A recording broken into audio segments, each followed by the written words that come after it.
Welcome back to the Jim Rohn channel. Listen up, I know how you feel, that gut-wrenching, chaotic feeling of trying to make sense of what happened after a breakup with an avoidant. You've tried the silent treatment, right? That no contact thing everyone keeps shoving down your throat. But have you ever stopped to ask yourself, is this damn silence actually helping, or is it destroying your chances with that person? This isn't the time for sentimentality. This is the time to face the brutal truth. The fact is, with an avoidant, your silence isn't always golden. They're not sitting around missing you. They might be interpreting your absence in the most dangerous way possible. You've given up, you've abandoned them. Or worse, you never really cared. This not only reinforces their deepest fears of abandonment, but also triggers their defense mechanisms, making them retreat further into their shell. We're talking about undeniable signs that your silent treatment is not only useless, but actively sabotaging any hope of reconciliation with an avoidant ex. In this video, I'm going to expose 4 unmistakable signs that your silence is negatively affecting your avoidant ex. We're not beating around the bush anymore. I'll show you exactly why these signals are appearing and precisely what you need to do to change the game. It's time to ditch the platitudes and face reality. Don't miss a single second. Hit that subscribe button now to get the brutal truths you need to hear, and stick around until the end of this video to unlock the secrets that could completely change your relationship game. When you choose silence with an avoidant, you might think they don't care, that your silence is echoing into emptiness, unheard and unnoticed. But the truth is far more layered. An avoidant won't react the way you hope. They won't knock on your door, offer closure or beg you to talk. Instead, they pull away. But don't confuse that withdrawal with indifference. They're watching, quietly, from afar. Now that they no longer have direct access to your emotions, they start scanning for indirect signals. Maybe they scroll through your social media. Maybe they watch your stories like old photos or ask mutual friends casually about you. This isn't a healthy attempt to reconnect. It's an anxiety-driven reaction to losing control over how you feel. You see, avoidants aren't used to sitting with emotion. Their attachment system is wired for distance, not vulnerability. But when you stop chasing, stop explaining, stop being available, you disrupt their pattern. And that disorientation sparks a new fear inside them. Are you really letting go? Have you met someone else? These questions eat away at them quietly. Yet because of pride, they won't ask directly. Instead, they observe, hoping to ease their anxiety without lowering their guard. But here's what you must understand. Just because they're watching doesn't mean they're growing. Not yet. Their silent stalking isn't proof of emotional readiness. It's evidence of emotional conflict. They're caught between fearing closeness and fearing your absence. They can't come closer, but they also can't fully let go. So what do you do when you realize they're watching? Nothing. You don't post to get a reaction.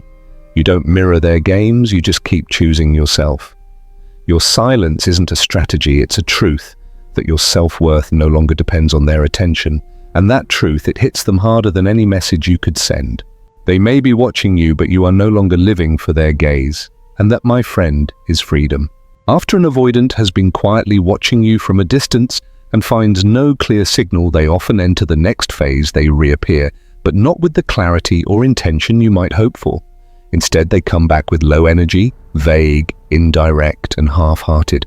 You sense something is happening, but not enough to know what it really is. Maybe it's a random message asking how you've been, a casual interaction on social media, a coincidental run-in at a place they know you frequent. But what you won't get is clarity. They won't say, "I miss you." They won't say, "I've thought things through and want to make this right." Instead, they leave ellipses, and you're left to fill in the blanks. Why? Because they're not sure. They're not re-entering to truly reconnect. They're testing. They want to see if you're still there, still emotionally available, still willing if they need comfort, still within reach. They're not ready to commit. They're just afraid of losing their safety net. And this is where your discernment matters most. This is the moment when it's easy to mistake emotional checking in for true emotional return. They may not mean to manipulate, but their behavior stems from fear, not mature love. They're reappearing not because they've healed or grown, but because your silence has unsettled them, and now they're poking to see if the door is still open. Here's the truth. A vague return is not a sign to lean in, it's a test of your self-respect. They want to see if you'll react, reach out, or re-engage. If you do, they may feel reassured enough to withdraw again. So what's the secure, grounded move? You don't react from fear, you respond from clarity. You don't rush to close the emotional gap they created. You ask yourself, is this return rooted in accountability, honesty, and growth? If the answer is no, then it's not an invitation, it's a pattern. In the past, you may have clung to every breadcrumb of hope they gave, but you're not that version of yourself anymore. Now you know that mixed signals aren't romantic, they're a red flag. They mean someone is still undecided, and you've outgrown the version of yourself that waits in confusion. So let them send a vague message, let them circle back without clarity, let them face the silence they helped create. If they truly want a place in your life again, they'll return with clarity, consistency, and courage, and if they can't, then your silence remains your answer. When their vague attempts don't spark a reaction from you, the avoidant often enters the next phase. They start sending emotional signals through social media, and not in subtle ways. From someone who once seemed private and low-key, they suddenly become overly active and even theatrical online. You'll see party pictures, mysterious captions, flirty photos, or carefully curated posts that scream, "I'm fine without you." But don't let the highlight reel fool you. These actions don't come from confidence or joy, they come from loss of control. Your silence has taken away their emotional grip on you. And for someone with an avoidant attachment style, not knowing where they stand with you is a deep internal trigger. So instead of direct communication, they perform. They try to make you feel something: jealousy, confusion, sadness, or frustration, because if you feel it means you still care, and if you still care, they still have emotional leverage.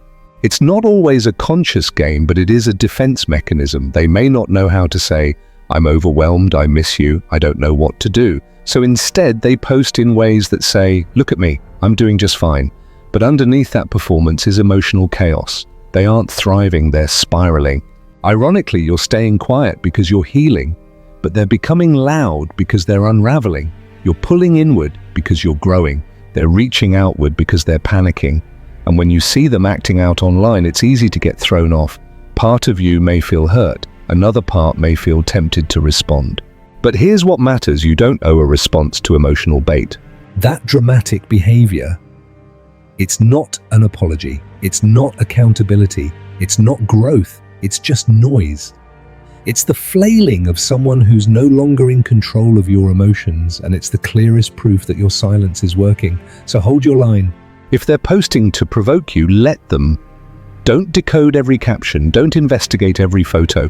You don't have to be the translator of someone else's emotional confusion anymore. Because now you know this: emotionally mature people don't use social media to test other people's hearts. People who truly want connection knock at the door. They don't shout through Instagram stories. So if they're choosing drama, you choose stillness. If they're trying to stir the waters, you become the calm. Let the chaos be theirs, not yours. Because today you live in clarity. And if they ever want to step into that space again, they'll have to leave the theatrics at the door. When the social media theatrics don't get the response they were hoping for, when your silence holds firm and you don't chase, don't react, don't reach, they begin to crack. The cold exterior starts to break. Their energy becomes visibly unsettled. What once looked like indifference now gives way to emotional instability. Mood swings, nervous tension, erratic behavior, sometimes even friends around them notice it.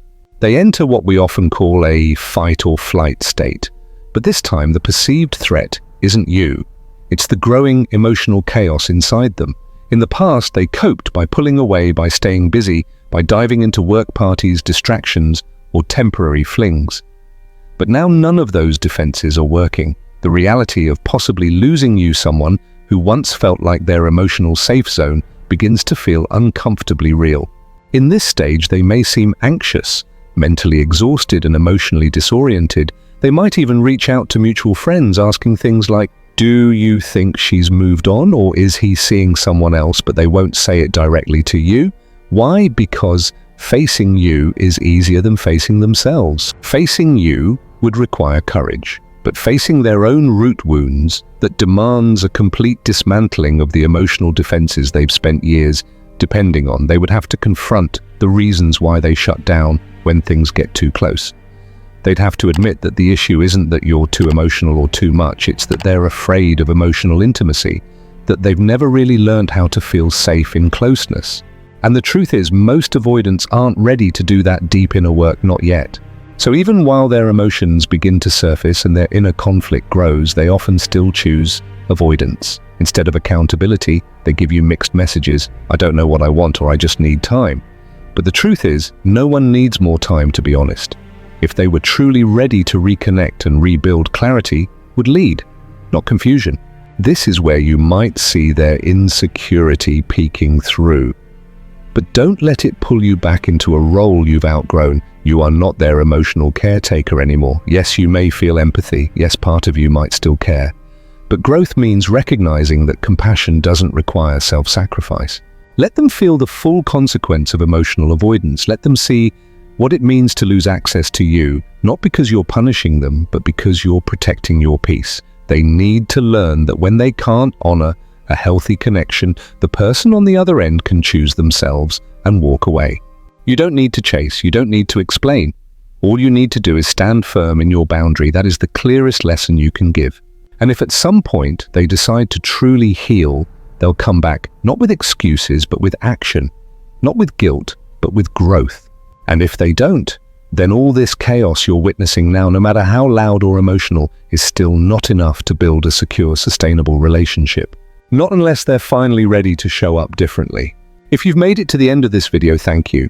That means you're not just trying to understand them, you're choosing to understand yourself. To heal, to honor the value you know you deserve. What I want you to remember is this: your silence isn't a tactic, it's a boundary. When you stop speaking, not to punish, but to protect your peace, that's not passive, that's self-respect. If your avoidant ex is affected by your silence, it's not because you're playing games, it's because for the first time, they no longer have control over your emotional availability. And that shift, whether it transforms them or not, reclaims your power. Whether they come back or not, whether they heal or stay stuck, that's no longer what defines your worth, because you chose you. And once you step into this grounded, calm, self-honoring version of yourself, the noise of mixed signals, avoidance, and half-love no longer has the same pull. If this video gave you the clarity you've been needing, go ahead and subscribe and leave a comment sharing your experience. Your story might just be the exact light someone else needs on their path. I'll see you in the next video. And remember, this real emotional maturity isn't about controlling someone else, it's about knowing when to walk away to protect your heart.